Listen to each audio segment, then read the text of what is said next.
한 주간 잘 지내셨죠? 우리 옆에 계시는 분들하고 한번 인사 한번 나누겠습니다. 상하 어떻게 지내셨는지 안부 좀 묻도록 하겠습니다.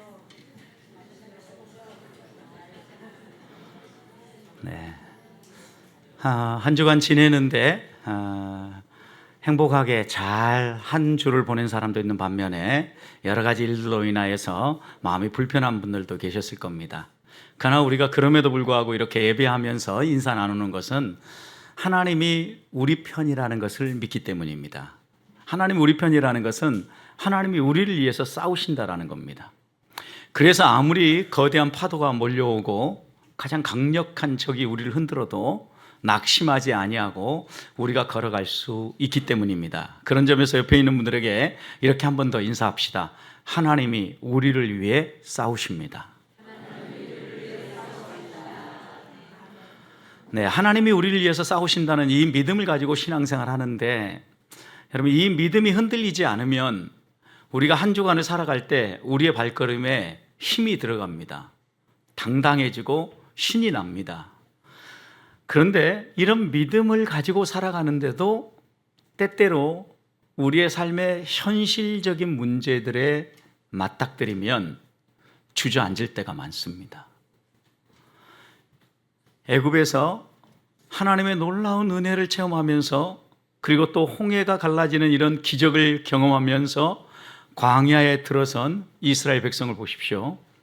하나님이 그들을 위해서 일하시고 하나님이 그들을 위해서 싸우시고 그들을 도와주신다라고 믿으니까 얼마나 신이 났겠습니까? 아마 당당하게 광야길에 들어섰을 것입니다.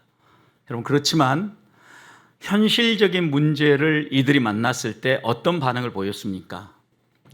현실적인 문제, 가장 기본적인 문제가 무엇입니까? 의식주에 해당되는 문제죠. 광야길을 걷다 보니까 물이 떨어졌고 갈증이 심해서 죽을 지경이 되었습니다. 그때 이들은 하나님께 불평하고 원망하기 시작하죠. 애굽이 더 좋았겠다. 또 애굽에서 쌓아온 양식이 다 떨어지고 배가 고파서 이제는 굶어 죽을 환경이 되었습니다. 먹는 문제에 또 걸린 겁니다. 이들은 이때가 그 강력한 힘으로 어떻게 보면 그 당대의 최강대국이었던 애굽을 꺾어주신 하나님의 은혜를 경험하고 하나님의 사랑을 맛볼 수 있는 절호의 기회임에도 불구하고 오히려 불평함으로 하나님의 손길을 경험하지 못합니다. 이처럼 우리의 삶에 다가오는 현실적인 문제, 우리와 직접 연관되어지고 먹고 사는 문제, 의식주와 관련된 이 문제는 우리는 잘 이겨내고 견뎌낼 것처럼 생각하지만 그리 만만한 주제가 아니라는 것입니다. 기독교 역사도 한번 여러분 생각해 보십시오. 기독교 역사를 보면 기독교인들이 박해를 받고 신앙을 지키기 어려운 시기에는요, 오히려 더 신앙적으로 살고자 몸부림칩니다. 초대교회 로마의 강력한 박해가 있을 때 믿음을 가진 사람들은 그들의 믿음을 지키기 위해서 토굴에 들어가고 또 석회암 동굴에 숨어서 그들의 신앙과 생명을 지켰던 것을 우리는 기억합니다. 지금도 그 삶의 현장을 찾아가 보면 어떻게 이런 곳에서 살았을까라는 생각이 듭니다. 깜깜합니다. 허리를 펼 수가 없습니다. 그리고 너무나 습기가 꽉 차 있습니다. 이런 곳에서 살다간 곧 죽겠구나, 이런 생각이 듭니다. 그럼에도 불구하고 박해가 심했을 때 하나님의 사람들은 자신들의 신앙을 포기하지 아니하고 그 신앙을 지키기 위해서 기꺼이 어려움들을 감수하고 믿음의 선택을 하였다라는 겁니다. 여러분, 그런데 보세요. 기독교가 국교로 공인되어지고 신앙의 자유가 주어지고 편안하게 살 수 있는 환경이 펼쳐졌습니다. 서서히 신앙이 변질되어지고 하나님으로부터 멀어지기 시작한 겁니다. 오히려 마음껏 신앙생활하게 하고 마음껏 성경 읽을 수 있고 마음껏 기도할 수 있도록 하나님이 이런 신앙의 자유를 허락해 주시면 더 하나님 앞에 믿음으로 서고 믿음의 길을 걸어가야 될 것 같은데, 그럴 때 오히려 성경으로부터 더 멀어지고 비성경적인 풍습을 따라 살아가는 모습들이 더 많아진다라는 겁니다. 중세 교회가 타락하고 종교 개혁을 불러온 이유가 무엇입니까, 여러분? 많은 사람들이 면죄부라고 이야기를 합니다. 정말 말도 안 되는 이야기죠. 그런데 신앙의 세계는 한번 이것이 옳다라고 의식하고 주입하기 시작하면 그것이 옳은 것처럼 생각을 합니다. 어떻게 죽어서 이미 지옥에 떨어진 사람이 그들의 죄를 면하는 면죄부를 돈 주고 사면 지옥에서 천국으로 올라가겠습니까? 아무리 생각해봐도 말도 안 되는 교리임에도 불구하고 그 생각에 사로잡히니까 많은 사람들이 돈을 내고 자기 가족들을 위하여서 이 면죄부를 사고 또 위로를 받았던 중세 교회였습니다.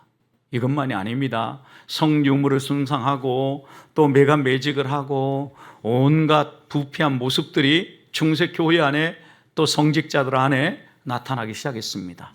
분명히 이것이 종교 개혁을 불러온 매우 중요한 이유 가운데 하나입니다. 여러분, 그러나 중세 교회를 보십시오. 중세 교회는 이것 때문에 종교의 개혁이 일어난 것이 아니에요. 더 중요한 이유는 그들의 신앙이 하나님의 말씀으로부터 멀어졌기 때문이에요. 하나님의 말씀으로부터 변질되었기 때문이에요. 1517년 10월 31일 독일의 종교개혁가 루터는 비텐베르그 교회 문 앞에 중세 교회가, 가톨릭 교회가 무엇을 잘못하고 있는지, 그들이 가르치는 신앙이 무엇이 잘못되었는지 95개조의 반박문을 붙였습니다. 여러분, 그런데 그 95개 반박문이 어떤 내용입니까? 단순히 면죄부 파는 이런 문제가 아니고 왜 면죄부를 팔게 되었느냐라는 거죠. 이들이 성경의 이해를 잘못했고 성경의 말씀을 종합해서 정리해 놓은 복음의 진리, 교리를 잘못 이해했기 때문에, 신학이 흔들렸기 때문에 이들이 이런 말도 안 되는 부패한 행동들을 하게 되었다라는 거죠. 그래서 이 95개 반박문을 통하여서 적어도 우리가 믿고 붙잡아야 될 신앙의 본질이 무엇인가, 우리가 믿고 따라야 될 성경의 가르침은 무엇인가를 분명하게 종교개혁자들은 마음에 새겼던 겁니다. 그 종교개혁자들에게 교리를 요약한 게 5대 교리입니다. 오직 교리라고도 합니다. 오직 성경으로입니다. 솔라 스크립추라.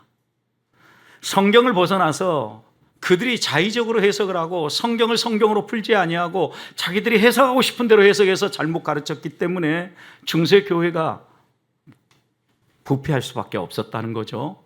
다시 성경으로 돌아가자라는 겁니다. 그래서 종교개혁에 아주 중요한 역할을 했던 것이 그 당시에 인쇄술의 발달이었고 또 책이 매우 중요한 역할을 했고, 종교개혁가인 루터는 제일 먼저 이 라틴어 성경을 독일어 성경으로, 독일의 모든 사람들이 자기의 언어로 책을 읽을 수 있도록, 성경책을 읽을 수 있도록 번역 작업을 했던 것입니다. 두 번째는 오직 믿음으로입니다. 우리의 구원은 오직 믿음으로 얻는 것이에요. 우리의 행위야, 우리의 노력이 아니에요. 그래서 또 하나 오직 은혜로 교리가 이어져 나오는 겁니다. 내가 어떤 행위를 함으로 면죄부를 사서 우리의 구원을 받는 것이 아니라 예수 그리스도의 십자가의 죽으심을 믿음으로 값없이 은혜로 구원받는다라는 거예요.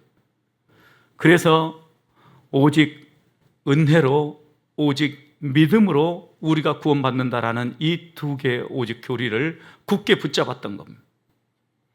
그리고 난 다음에 이들은 구원 얻을 만한 다른 길은 아무것도 없다라는 것을 오직 그리스도라는 교리로 담아냈던 겁니다.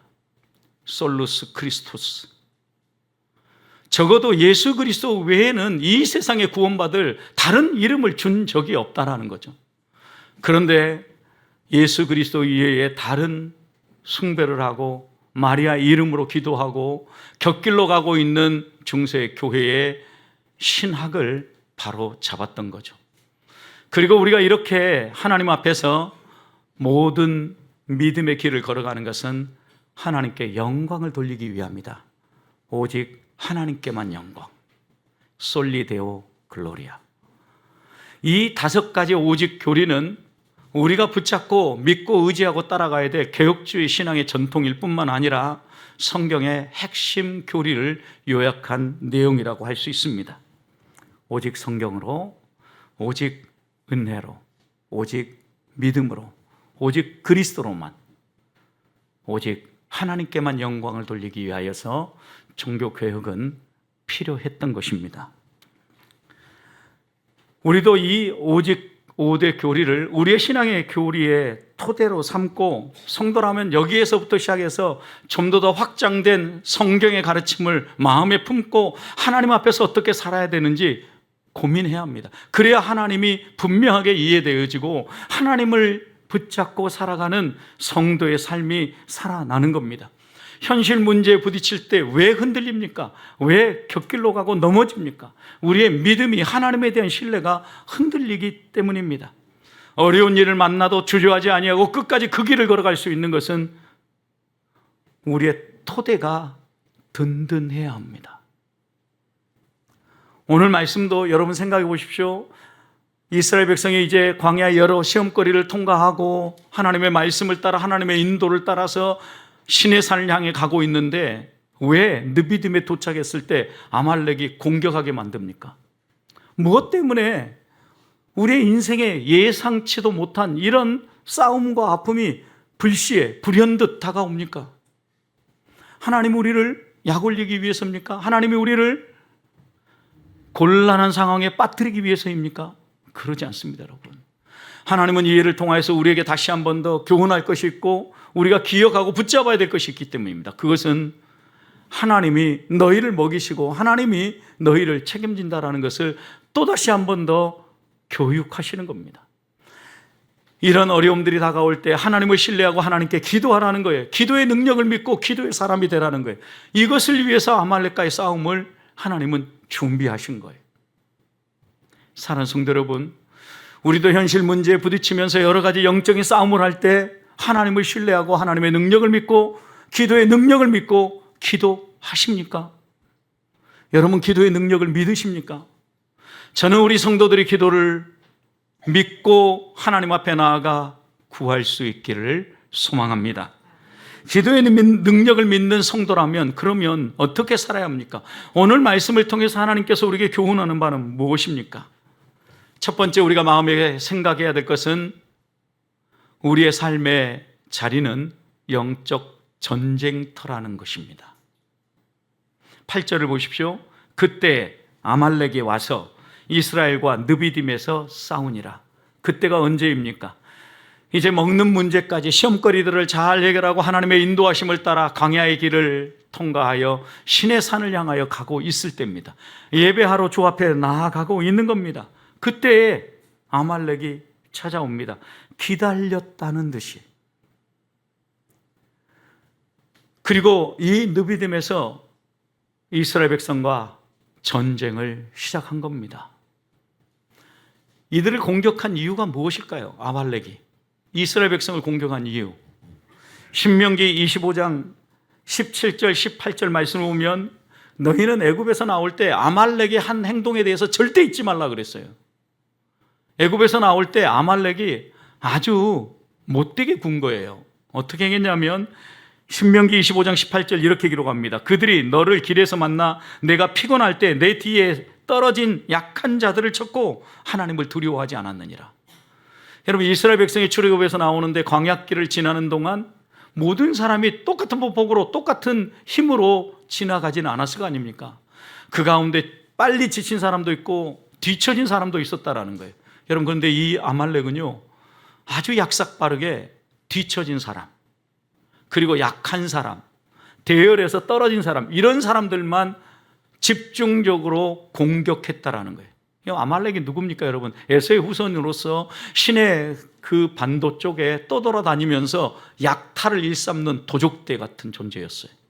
여러분 그러니까 이스라엘 백성이 이동해 가는데도 그 큰 무리가 가는데 그 무리들 가운데 뭔가 먹을 거리가 분명히 있을 거라고 생각을 하고 이들은 약한 자, 뒤처진 자를 공격한 거예요.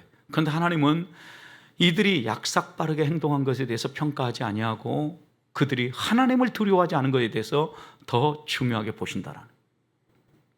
하나님의 백성인데 하나님의 백성을 공격한 것은 하나님을 공격하는 것으로 하나님이 인정하는 거예요. 하나님을 두려워하지 않았다는 의미예요, 여러분. 애굽에서 나올 때 이 이스라엘 백성의 출애굽 이야기는요, 그 주변에 있는 나라에게 파다하게 소문이 퍼지지 않았겠어요? 최강대국의 마병과 병거들을 무찌르고 섬멸하고 이 애굽에서 출애굽하여 홍해를 건너 광야로 나온 이 이스라엘 백성을요, 그 어떤 나라도 공격할 생각을 못했어요. 왜일까요? 야, 저 최강의 애굽의 군대도 저렇게 몰살당했다면 우리가 싸워봐야 말도 안 된다, 잽도 안 된다, 이렇게 생각했겠죠. 여러분, 그래서 결국은 이런 연약함을 분명히 알고 어떤 사람도 공격하려고 생각하지 않고 있는 이때에 아말렉은요, 교묘하게 이스라엘 백성의 약점을 딱 보고 그 틈새를 파고들어서 공격한 거예요. 뒤처진 사람, 힘든 사람, 약한 사람, 연약한 사람, 이런 사람들을 공격했던 겁니다. 여러분, 그런데 아말렉은 분명히 준비하고 기다렸을 거예요. 몇 번 이렇게 약한 자들 쳐보니까 얘네들 오합지졸이네, 한번 해볼 만하겠다, 주름 맞춰가고 있는데 싸워볼 만하겠다, 이렇게 판단한 거예요. 소문과 다르네. 그러니 느비딤에서 기다리고 있다가 느비딤 이 광장, 전투하기 좋은 곳에서 한눈에 얘네들 공격할 수 있겠다 판단하고 그곳에서 전면전을 선포하고 전쟁을 벌인 겁니다. 여러분, 이스라엘 백성의 입장에서 보십시오. 느비딤에 도착했을 때 아말렉이 싸우려고 기다리고 있다는 걸 예상했을까요? 전혀 예상하지 못했어요. 여러분, 우리 인생의 삶에 있어서의 영적인 전투가 벌어지는 것은요, 예상치 못한 일들이에요. 때때로 이렇게 전혀 예상하지 못하는데 쑥 찾아옵니다. 하나님이 이렇게 얘기하는 거죠. 우리의 삶의 자리는 예상치 못한 이런 영적인 싸움이 수시로 일어나는 곳이다. 우리의 삶은 영적 전쟁터예요, 여러분. 그러니 이런 영적 전쟁터를 살아가면서 불시에 불쑥 우리에게 찾아오는 이 싸움을 우리가 만났을 때 어떻게 하라는 거예요? 기도하라는 거예요. 하나님을 바라보고 하나님을 의지하라는 거예요. 여러분, 이런 영적 전쟁터에서 우리 힘만으로 싸우려고 하면 이겨낼 수가 없어요. 이스라엘 백성도 보십시오. 이겨낼 힘이 없어요. 하나님 앞에서 우리가 적어도 하나님을 신뢰하고 하나님을 믿고 따라가는 사람이라고 하면 예상치 못한 일들이 불쑥 터지고 우리를 힘들게 만들고 우리의 신앙을 흔드는 일들이 다가올 때 제일 먼저 해야 될 것은 기도의 능력을 믿고 하나님 앞에 나아가 기도하자는 거예요. 하나님은 우리 편에 서서 우리를 위해 싸우시는 분이십니다. 하나님은 한 번도 자기 백성을 모른 척하고 내버려 두신 적이 없어요. 하나님께서 아말렉을 만나게 하신 것은 분명한 이유가 있기 때문이에요. 기도하라는 거예요. 기도의 능력을, 기도의 비밀을 경험하라는 거예요. 우리의 삶에서도 예상치 못한 이런 적들을 만나고 불시의 어려움들을 겪는다고 하면 기도하라는 하나님의 부르심임을 기억합시다. 기도하면서 기도로 하나님의 능력을 맛보며 하나님이 내 편에 서서 싸우신다라는 것을 확인하는 한 주간의 삶이 되고 주님과 동행하는 성도들이 되시기를 축복합니다. 두 번째 9절 말씀을 보십시오. 또 하나 우리에게 교훈하는 것은요, 기도하라는 초청인데 하나님은 기도만 하라고 하지 않아요. 9절 보십시오. 모세가 여호수아에게 이르되 우리를 위하여 사람을 택하여 나가서 아말렉과 어떻게 하라? 싸워라. 내일 내가 하나님의 지팡이를 손에 잡고 산 꼭대기에 서리라. 여러분, 모세는 아말렉의 공격에 두 가지 방법으로 대처를 했어요. 하나는 여호수아가 싸울 수 있는 군사들을 선택해서 아말렉과 싸우게 한 겁니다. 그리고 자신은 자신을 돕는 아론과 훌과 함께 산 꼭대기에 올라가 지팡이를 들고 섰습니다. 뭐 하려고요? 기도하려고. 왜냐하면 이 아말렉과의 싸움은 그냥 나가서 우리의 힘과 우리의 능력만으로 싸우는 것이 아니라 하나님의 도우심이 반드시 필요하다라는 것을 모세는 알았어요. 아마도 하나님께서 이 아말렉과의 전투가 눈앞에 펼쳐질 때 기도하는 모세에게 이렇게 하라고 가르쳐 주셨을 것입니다. 여러분, 그러니까 모세는 당당하게 여호수아에게 너는 사람 뽑아 나가서 싸우라, 나는 산 꼭대기 올라가서 기도할게, 이렇게 이야기한 거예요. 실제로 어떤 일이 벌어집니까? 11절 보십시오. 모세가 손을 들면 어때요? 이스라엘이 이기고 손을 내리면 누가 이겨요? 아말렉이 이겼다. 싸움의 결정적인 요인, 그 싸움에서 승리하는 결정적인 요소가 무기가 아니었어요. 군인들의 수가 얼마나 많은가가 아니었어요. 그리고 어떤 전략과 전술을 가지고 싸우느냐가 아니었어요. 무엇이 그 싸움의 승패를 갈랐습니까? 모세가 든 팔이었어요. 모세의 기도였어요, 여러분. 팔을 들면 이스라엘 백성이 이기고 팔을 내리면 아말렉이 이겼다. 이 얘기는 기도하고 하나님을 의지하면 하나님이 일하셔서 승리케 하셨고, 손을 내리고 기도를 멈추면 아말렉이 승리했다라는 거죠. 기도의 능력이 무엇인가를 분명히 보여주시는 거예요. 전쟁에서 이기려고 하면 그럼 어떻게 해야 됩니까? 계속해서 손을 들고 있어야 돼요. 여러분, 그런데 계속해서 손을 들고 있는 게 쉽습니까? 어렵습니까? 어려워요. 12절 보십시오. 그래서 뭐라고 기록합니까? 모세의 팔이 어떻게 했어요? 피곤했어요. 계속해서 손을 들고 있을 수가 없었던 거예요. 그러자 아론과 홀 그들이 돌을 가져다가 모세 아래 놓았어요. 모세가 앉은 듯 선 듯 할 수 있도록. 그리고 아론인 왼쪽 팔을, 홀은 오른쪽 팔을 뭐 반대로 잡았을 때 둘 중에 한 사람이 한쪽 팔들을 잡고 딱 옆에서 붙잡아 준 거예요. 그러니 피곤해도 손이 내려와야 안 내려요? 내려오고 싶어도 잡고 딱 붙이고 있으니까 손을 들 수밖에 없는 거죠.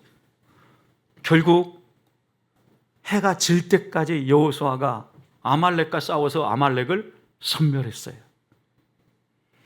여러분, 여기에서 만약에 우리가 이런 생각을 해봅니다. 모세가 하나님이 기도하라고 하니까 혼자 기도하러 올라갔다면 어떻게 되었을까요? 난처했을 거예요. 피곤한데 지금 내려다보니까 내가 손 들고 기도하면 여호수아와 그 군대가 막 이기는데 피곤해가지고 손만 내려오면 지는 거예요.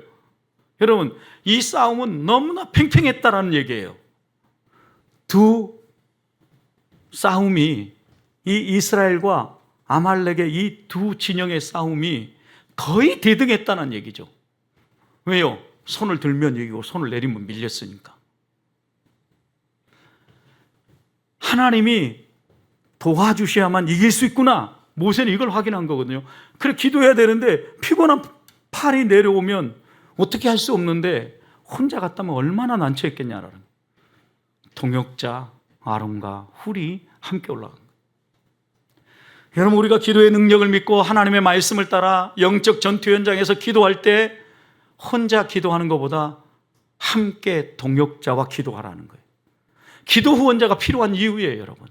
우리의 손을 붙잡아주는 사람이 있고 기도 후원자가 함께 있어서 함께 동역할 때 놀라운 열매가 맺혀진다라는 거예요.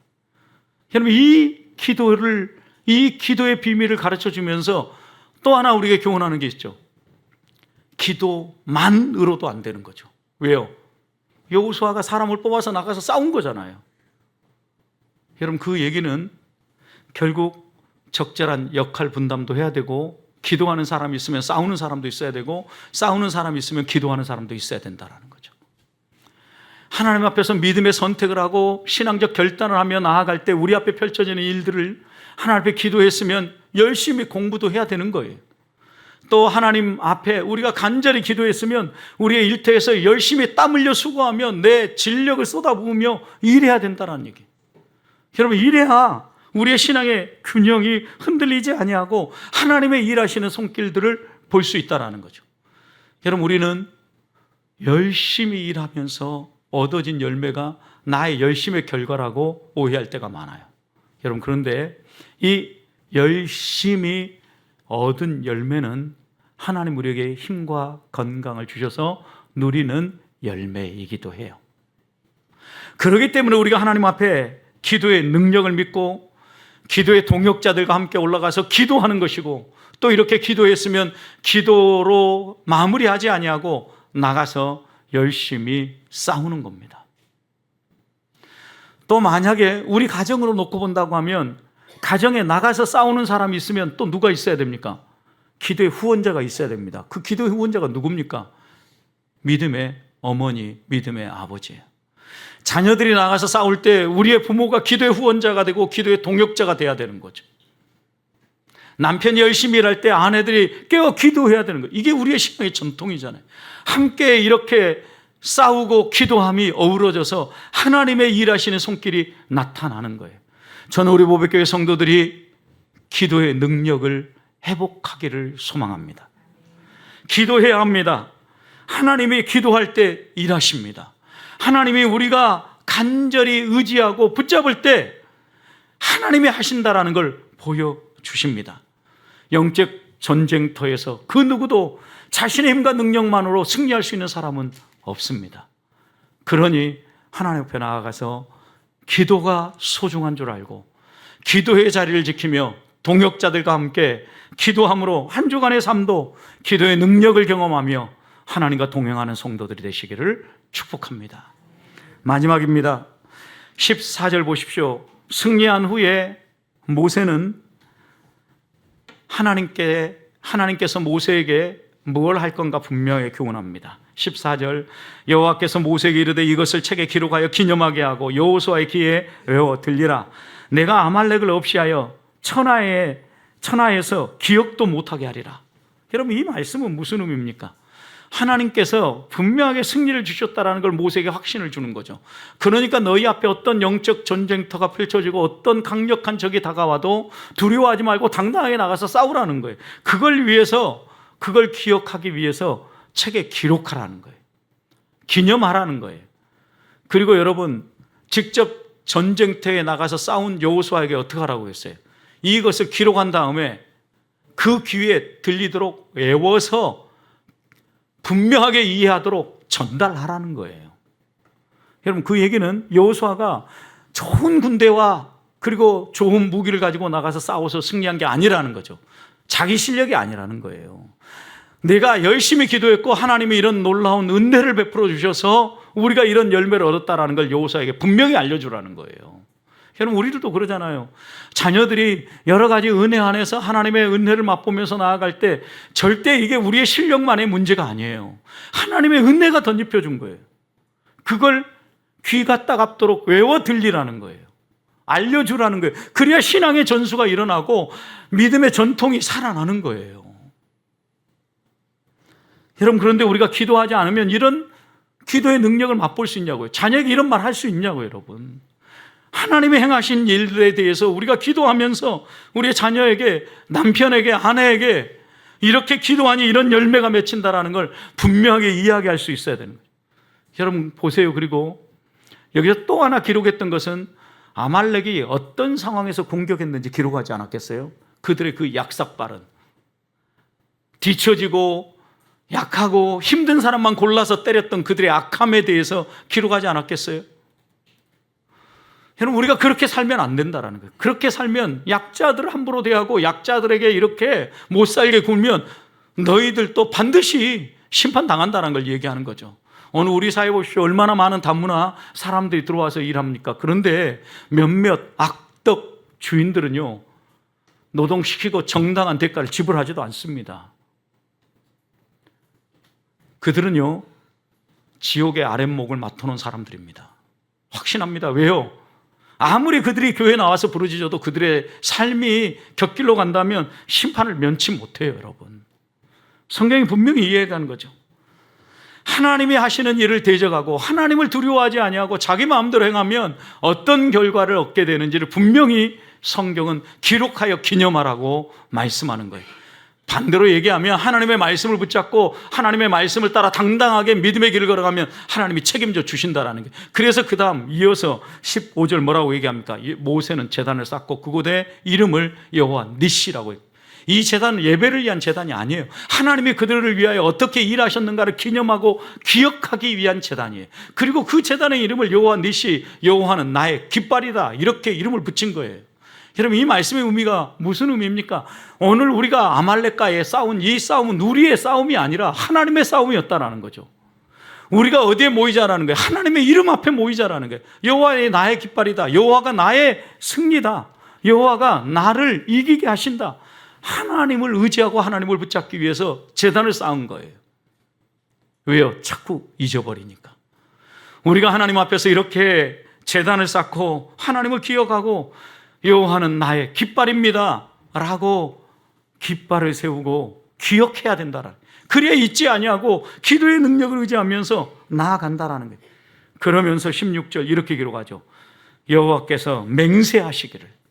이렇게 하나님 앞에 다짐하고 제단을 쌓은 이 모세와 이스라엘 백성에게 하나님이 맹세하고 약속하십니다. 여호와가 아말렉과 더불어 대대로 싸우리라. 너 걱정하지 마라. 대대로 내가 싸워줄게. 하나님의 약속입니다, 여러분. 분명한 영적인 가르침이 있죠.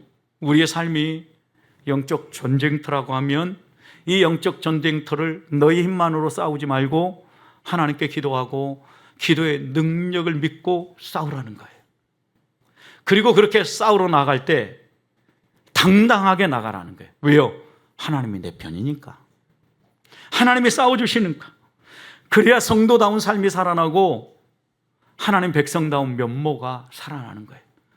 우리가 기도의 능력을 잃어버리니까 성도다운 면모도 잃어버리는 거예요. 당당함이 사라지는 거예요. 저는 우리 보배교회 성도들이 이 가을에 우리의 기도의 능력을 회복하고 성도다움을 회복할 수 있기를 소망합니다. 인간적인 방법으로, 세상적인 방법으로 중세의 교회처럼 재물을 쌓아서 힘을 발휘하고 세례와 성찬으로 권력을 삼아서 사람들을 올가매고 족쇄를 채우는 이런 종교가 아니라 하나님이 살아서 우리의 삶에서 일하시고 하나님의 영광이 나타나도록 우리의 삶을 드리고 살아가는 삶이 어떤 삶이겠습니까? 우리의 삶 자체가 영적 전쟁터임을 인정하고 하나님이 내 편에 서서 나를 위해서 싸우신다는 이 약속의 말씀을 믿고 나아가서 당당하게 싸우는 겁니다. 내 힘만으로 싸울 우려가 있기 때문에 무릎 꿇어 기도하는 것입니다. 하나님의 도우심을 구하는 것입니다. 홀로 가기 힘들기 때문에 동역자들을 붙잡는 것입니다. 아론과 훌이 붙잡아 주셔서 기도할 수 있었던 겁니다. 홀로 나와서 기도하는 것보다 동역자들과 함께 나와서 기도할 때 더 힘이 나는 이유이지 않습니까? 새정명 축제 특세가 지나고 나서 새벽 기도에 기도하는 멤버가 한 사람 한 사람씩 늘어나서 얼마나 감사했는지 몰라요. 기도의 동역자가 늘어가고 있다. 저는 새벽에도 현장에 나와서 기도하는 기도의 동역자가 더 늘어나기를 원해요. 기도의 능력을 경험하십시다. 기도하지 않고 살 수 없는 인생임을 기억합시다. 새벽에 부르짖으며 하나님께서 문을 여시고 들으십니다. 그 하나님을 맛보면서 우리의 삶이 내 힘이 아니라 나의 열심에 하나님의 은혜가 덧입혀져서 오늘의 내가 여기에 서 있다. 심지어 오늘의 나의 열심도 하나님이 주신 은혜다 라고 고백할 수 있는 믿음의 사람들이 되셔서 하나님께만 영광을 돌리는 믿음의 선배들처럼 오직 하나님께 영광을 돌리는 복된 삶을 사시기를 주님의 이름으로 축복합니다.